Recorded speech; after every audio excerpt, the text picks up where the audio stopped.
And olsun Allaha, övlad da bir yerə qədərdir. Ata da, ana da bir yerə qədərdir.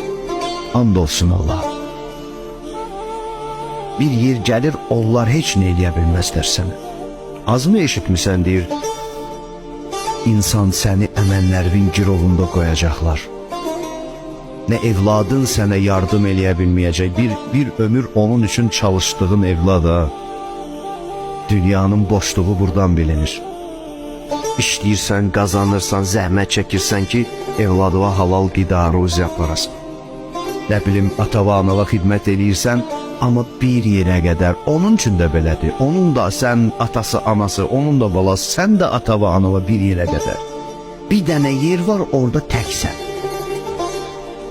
Bir məqam var, orada təksən. Heç kim yoxdur. Orada biləcəksən ki, bu sözlərin dəyəri orada təzahür edəcək. Bax, o günü heç kim unutmasın.